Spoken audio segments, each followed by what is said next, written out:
Mbote bana maman, j'espère boza bien partout ici ka bozo mes bino vraiment ba bienvenue na bino na chaîne na biso la grande découverte TV ba bonne année na bino ya 2025 bien des choses na bino nyonso ba bonne na biso tolinga bino mingi affaire ya Mike Kalambai bana maman Mike Kalambai to yebite yango ezaka Jésus mutakufila batne kulusu nzambe parce que kokanga motema ya problème apparemment basala nzambe soi-disant bazana ngote to ebite Mike Kalambai kala wana da kumuda sala émission azalaka wapi pourquoi abimaka te elo nini sali aya ko bima après liwa ya dakumuda.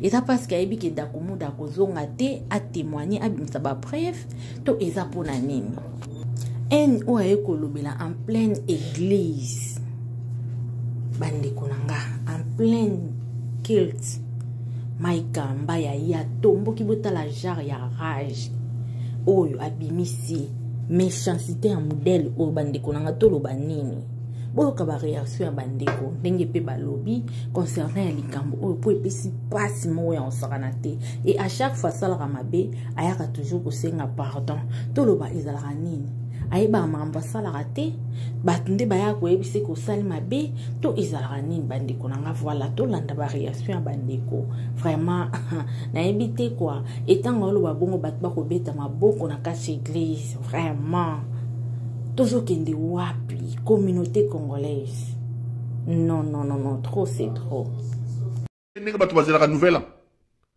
et ni la belle liboma likolo a comportement ya mabe ya Mike Kalambai. Il vient dire aux gens non bato balobaka makamnanga na 2020 ba komi liboma muto belle liboma c'est sa propre femme c'est qu'elle a vu dans ta maison belissé liboma ozu mwana bato mwana muke oke yo bébissier o abusé na ye o bali o komi ko betaye oke ozweli basi na gauche na droite mwana wana kokita bimi a commis dépressif les loges là kolona biso ka commis liboma. Tu te moques d'une femme qui se retrouve en dépression sévère à cause de tes actes maléfiques. Kalambai doit vous dire nanda koma liboma na makambo na ye à part moi si na epeniel nanda koma liboma na makambo Kalambai. Kalambai c'est un magicien. C'est un magicien qui pratique la nécromancie. C'est un magicien. Lorsque Kofi Olomide est venu nous dire que Nenge Tozaliao, ce qui Kalambai a koti, nani, Kalambai a koti, nani, babenga oni, Lola, Ngabe Fona Kota Lola. Pourquoi Kalambai n'a pas réagi? Pourquoi Kalambai a attendu la mort de Dakumuda pour venir parler? Kalambai ne veut pas nous dire ici que tout ce que nous on disait ici, Dakumuda en parlait, Kalambai n'écoutait pas ça. Écoutez d'abord cet extrait. Parce que Dakumuda même dit qu'il a le son. Il a lancé un défi à Mike Kalambai, qu'il a le son. Ozeli Moutakufa. Bon, là, si le valeureux Christian Kumbukusu dit, j'ai même un voice, il dit nana voice.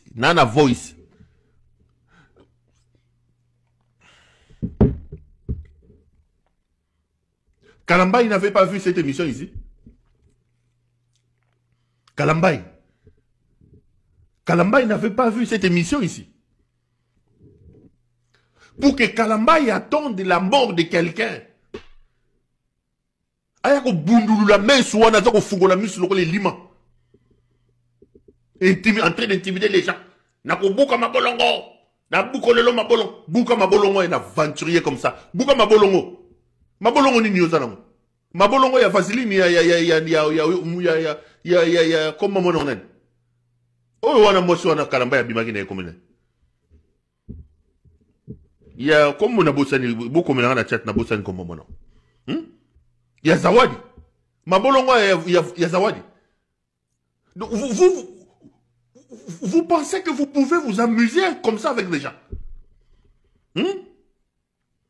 Vous pensez comme ça? Le rôle de Moulouba, Mboka na bino ba luba. Oyo mwano oyo mususo nani oyo nani. Moïse Mbie. Je préfère encore mwano ya Moïse Mbie. Azana na ba dégâts na ye, mais c'était responsable. Tofana na Congo butu mobimba tozo de la mutakala Moïse Mbie. Mutakala ko ezaka mo cher, otindité. Butu mobimba tozo la mutakala Moïse Mbie. Mais au moment où Moïse Mbia est na TV comme le babouzo, Moïse Mbia est passé dire des bêtises comme ça. L'oppression que moi non ya Moïse Mbia a subi. Moi non Moïse Mbia. Biloko Moïse Moutakala et Moïse Moutakala. Moïse Bakeneti na tribunal et Bakena. Est-ce qu'on a entendu Moïse Mbia venir manquer de respect comme ça aux gens?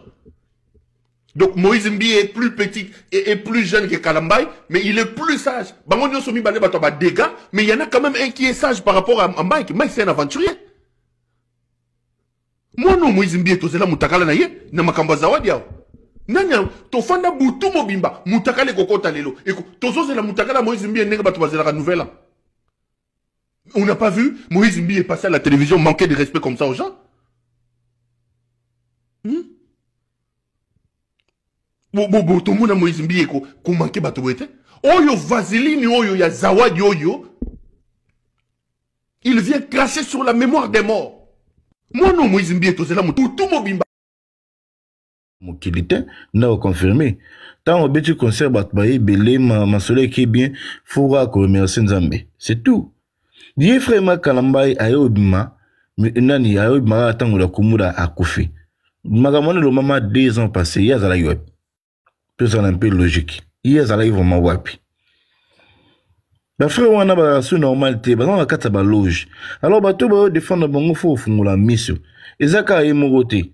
So peut toki kota nini ya concert nani ya frère na biso nani Moïse Mbia binomo mona ye kotel na ye. So vous observez bien côté le naïe et puis vous observez bien côté il y a quartier en américain d'attaquer les apropos d'engagement ba moto ba zipi bilongi na bango ils ont genre attends la Bible peut le on attend à souka ba te bele ba bomba manalonga na ba yana kombo na sima kombo na yeme ba va toujours exposé 2024 Papa Joey, tu peux avoir raison mamozolo banana lo basuko ibanisme ka ki moto ke moto na ngina répondre à na morgue to mona rangot to mona même ba mission mokila ngo to benga bata ba kisi ba démon ba sorcier ba li souffert to mona rango ADT ya kimpuiwe ra silike la ye pourquoi ADT ya kimpu ba yebi ba internet na tongo ba loba ADT pipeta wera lobi héritier yo sakana wera tuna biso ma prosaji bena kikwiti basi ke la ADT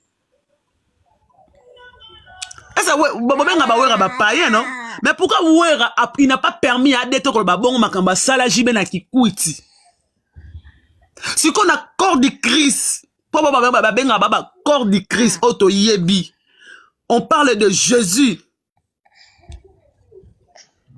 na cher ote ya bana ya Nzambe ola tsabango haine parce que il a fait oh la c'est qui haine na cher katana kanda ya ebembe babenga ka Christian Dakumuda babenga ka Newman mais Dakumuda kufi na komba Christian Kimbukusu akufi na Égypte te je suis choqué ngana yamba Dakumuda tant que chrétien tant na mokili ngana yamba Dakumuda te les jours nga gloire na tam boki ndoko luka na tada ki na studio maximum oui na RTNC à l'époque en 2014 si je me trompe pas 15 na tiens micro tant que chrétien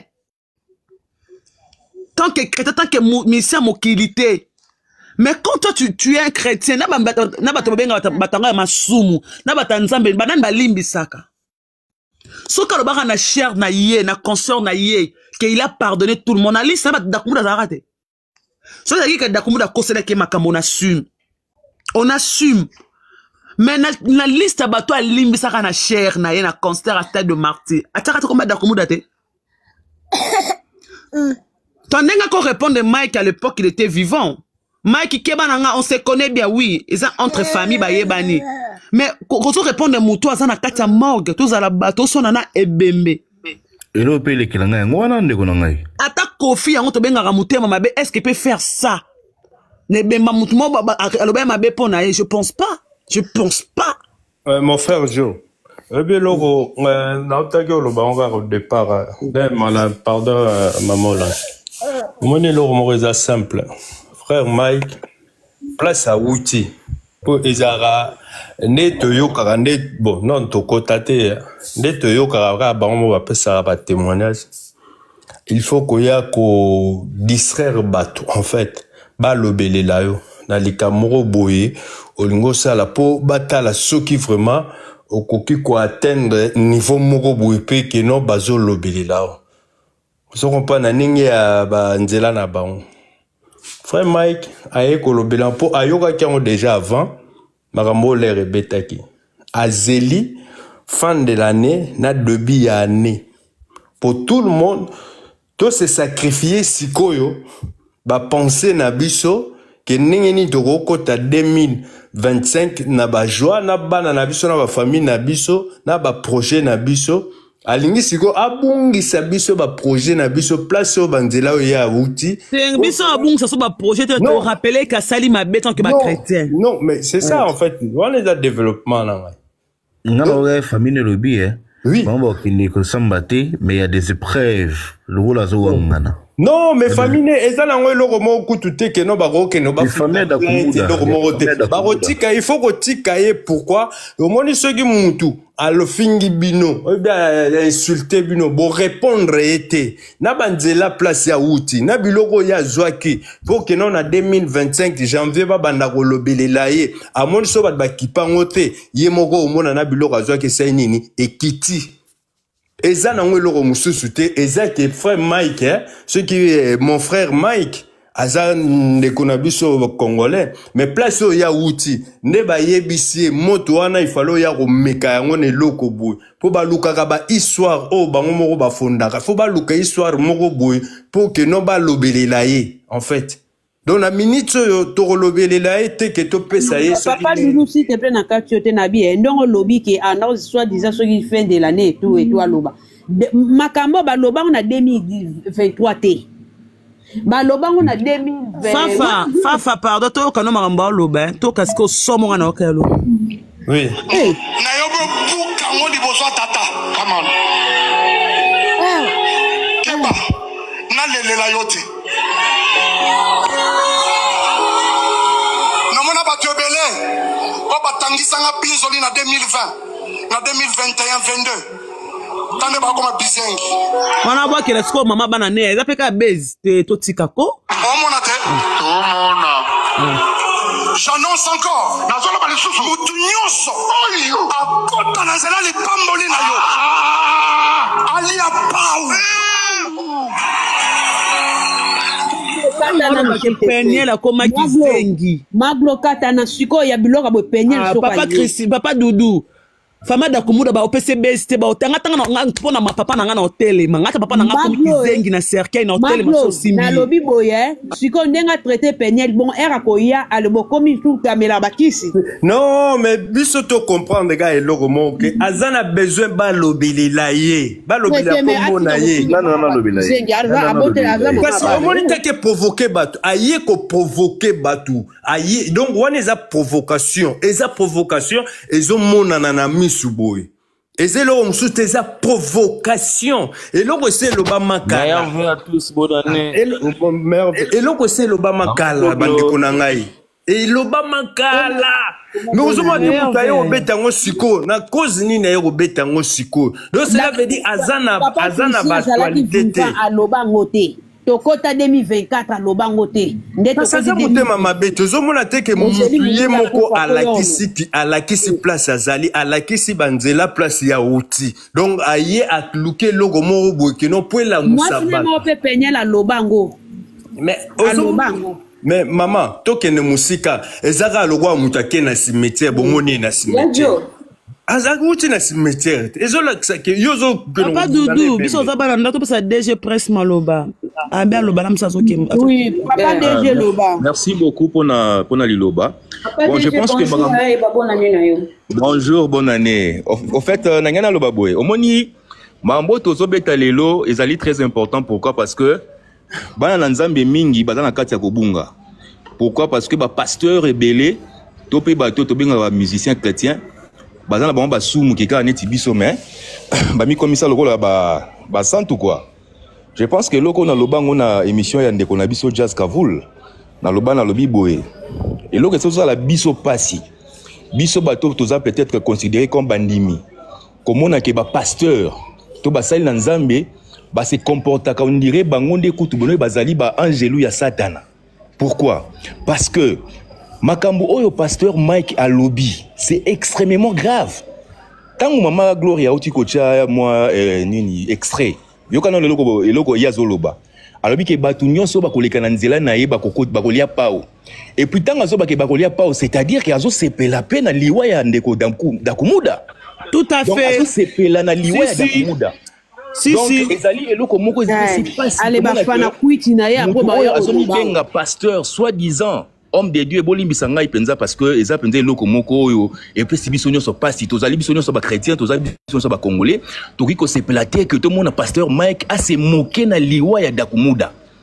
En tout cas soki famille ya Dakumuda bakoyoka ngai sikoyo basala effort ba porter plainte contre Nico pasteur Mike Kalambai parce que eloko asali wana ezali ko jeter aux pauvres donc ezali ko azo finga ko cracher sur pauvre alors que na mibeko ya mboka na biso bazali ko yebisa biso ke sengeli to respecter ba mort ozali komona baswana kana ebemete moto soki asi akufi apesi molimo na epa ya nzambe donc azali moto moko oyo okoya susu te lobaki oza na nyongo na ngai to loba na efunga kinga pona nini ezala kati soki ye mosali na nzambe ye pasteur Mike akosala makambo ya boye ko boni na bapagano na mona ki mama Gloria lobaki pe loko moya moto ya to lobi to critique ba musicien nani profane to bengaka ozamona mais entre bango to mona ka ke moko azala soki ba chrétien ne ba fingani ba sali boye ko mona mo ba yokani moko ko mona neti dernièrement na mona ki Koffi Olomide azolobela ma comportement ya bana wenge j'ai compris que Koffi Olomide a besoin ki asolola to abongisa pe na bana wenge c'est comme ça mais boni sikoyo ezaki pasteur Mike nengo zawana Dakumuda ta lobaki makambo na mais asi akufi esengela ki na atika ngweleka parce que eloko moko te obakoloba na yo obakofinga yo ko kanga mono na elungu vous allez komona makambo nyonso baloba na ye pasteur Mike est-ce que kangamba na elongi te makambo oyo penye la loba na ye tozomona bandimi mosusu ka baza ba congolais neti biso bakenda na église wana bazotala kutu te ko no asalaki boye tozomona donc comme pour dire que pasteur Mike esengeli na epenza abongola motema ya solo donc eloko on a ngana lobaka yango wana merci beaucoup ndenge bopesinga parole. Oui papa merci lobi papa Doudou lobaki Makonda loba leader Makonda loba bon topé sa François Diasona maroloba po bongo monsieur Joël Blessing aroloba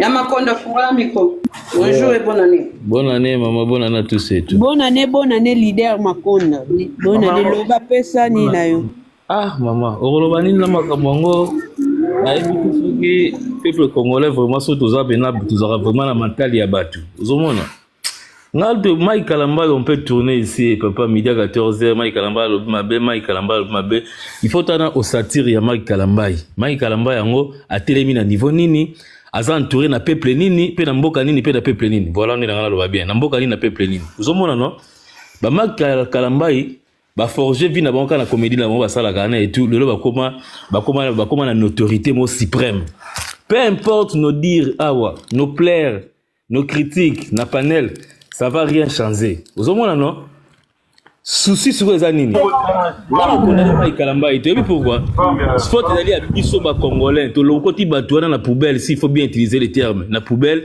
to façonner bon de tout genre de toutes pièces to comme to là tu vois cravate na ba soulier à chair to comme tu vois pasteur to ba dadi to s'incliner devant bango ozomona côté faut te outi to s'incliner devant bango bon vino commander ni soit à cracher la mort ya Dakumuda c'est normal c'est ali normal to ka moya ngote biso to benga ba pasteur to benga ba dirigeant na biso balakisi et puis voilà mulakisa lobi bongo kasi bino ba brebi faut bolanda makambo wana yango moni kambo zolo ba to côté bula sika ezali ba facteur au biso photo télémela ba point sensible au biso photo télémela le côté ba pasteur na bino Mike Kalambai n'est pas un pasteur besoin de courage à loba ngote ce sont des businessmen ils ont mon mission au fungwama ils ont côté ba biso là au raisonner au réfléchir ils ont mon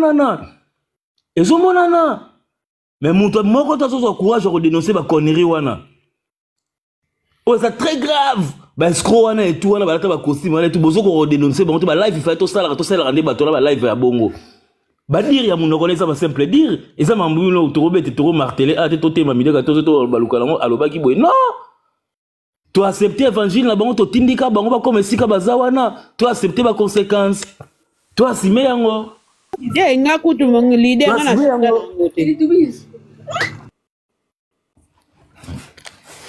Vous allez leader aussi si tu veux continuer. Nous n'avons pas de ya maman mona lele. Bon, Muto Francis Loba, Francis. Bonjour, bonjour, bonne année à tous. Bonne année. Andy, arrêtez de parler.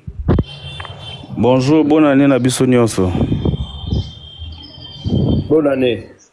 Maman Fafa nga lobi boye. En tout cas, n'a habité Pasteur Mike, en tout cas, c'est un sorti raté pour Nanga déjà parce que Sozaki Mutamayele. Il aurait dit à ça la sortie à cette église avec insolence à l'obaloka na orgueil nyo sur roi yi mutamalonga. Mais mutalobi likambo. Maman Fafa boyo kangai. Oui, to landa yo to kami to mutalobi likambo. Eza Pierrot Louara, journaliste Akima Mamba Tshisekedi. Akima alobi Dakumuda mutaibisa mais Dakumuda lui-même de son vivant. Aloba a ça la même émission les attire dans internet toute bazongisation. Pourquoi Yema Kayamba dans ces temps-là Alekate a contredit Dakumuda. Azeli kakati Dakumuda Koufi après que ça émission de Aloba pour Mutakufi en tout cas c'est ça le problème. On a besoin bazaba hypocrite, ce sont pas des pasteurs bazaba faux pasteurs bomi Congo eza bango na ba politiciens les pasteurs et les politiciens. Parce que c'est pas un pasteur. Parce que Dakumu, Ayebi Kassou Lobisiko, Dakumu Daza Okufa Mouton contredit Ozati. Parce que Dakumu il était en vie, Dakumu a sa émission, il y a de cela, je crois, 3 ans passés. Yé Mike, Dakumu na Kinshasa, Mike na Kinshasa. Pourquoi contredire Dakumu Date? Yo Zelika Moutakufi, pour épiquer son Moutakufi, on va tourner comme vous êtes. En tout cas, pour Nangai, ceux qui ont fait un Dakumu, il faut porter nos plaintes Bakangai. Le Wamboga, on a open la loi, Thérèse, on a bon, il y aura Ebana Bachisekedi. Francis, et le mais le problème est ça. Yé kuna bango baza baye baza na ba relation na bango belé baza na baya. Exactement. Soki mutu afingi soko benka Pasteur Mike soko bengi kuna ba bimisi. Bon, mais parce que na bango même Maman Fafa mais c'est malhonnêteté parce que Dakumu il était en vie Dakumu daloba likambuna depuis de son vivant. Pourquoi les Katazeli muninga kufa po les Kanate vo loba likambo. En plus Pierrot Louara mutalobi yango. Tant asali ba arrogance wana a mentionné même pas comme Pierrot. Mais Pierrot a vivant ça le ba tu benga Pierrot tana émission la live tana ba tout na Pierrot c'est Pierrot ko c'est Dakumu de makambo. Pierrot ko c'est biso to na Kofi tala na makambo. Mais yaza ina ko ba vidéo pe bimie na Kofi ba osola mais Kofi loba na émission que so ya kotilo là Maman Fafa to raisonner to za ba to kenda ba classe to tanga est ngana vaninga za pasteur boy na fréquenta Kofi te Kofi ebingate est Kofi ko uza audace yo le kana émission lo ba ki pasteur Francis so akotilo la singa pe na kota lola c'est ka ebinga c'est que to yebani c'est que to yebani moi c'est mon kota loba yo zo soi-disant au quotidien année pour ça la nzambe yo foté ya biso ba ndimike ne bozo kota ne obo changer makama bebo tiko na 2024 2025 oyo ezala année eza nouvelle ya makamnyo tout ya vie ou à ma bebo changer bo bongisa mais yo zo yela biso ba tunyo so basala ko bakokufa ba misusu basala ma be depuis 2020 ba bela maboma obwa ke la même maman ya bana no respect zaki. C'est ça. Est-ce que un pasteur au sali kamba bon. Yé moko pe soit disant musala nzambe asala batu mabe ebele to mona ba video ba vaseline. Siko iseke yebe mabeke mona ye yo na akomisi zao di paene zao da pengwi pona ye moni mabaza bata masumu batwana ba okeli felo ba kufa na fer ba passer Mike so zo kabiso abo okeli na fer yo kasi liboma na bengi na mama ya mwana na zao na kati ba kufa na fer baza bata mabe bata masumu bata babebi simboko eza bango na ba politicien ba pasteur wana lukuta wana mutakufi zo cracher na mémoire mutu pongo da kubuda mutakoma no sala nzambe mutakufi yo depuis kala loba to zeli karati ba kufa po ya loba. Mon frère Francis ma Fafa est-ce que Togo tirer un peu ba raisonnement na biso musika te to mona ke eza ba biloko moko bo eza ba envoûtement na ba o baza faible Togo parle faut personne non loba na bato ba esika c'est là papa Doudou kanga ka phrase noana papa Doudou Joël olobaki déjà papa Joël ndoya Joël loba le sous Blaise papa blessing na peut-être ça blessing on attend blessing so kangi micro patient loba allô loba kasi ouais bonjour bonne année à tout le monde Bonne année. Ouais. Nga na condamné ni pasteur parce que biso surtout nde toza na biso toza na batuka na mokili.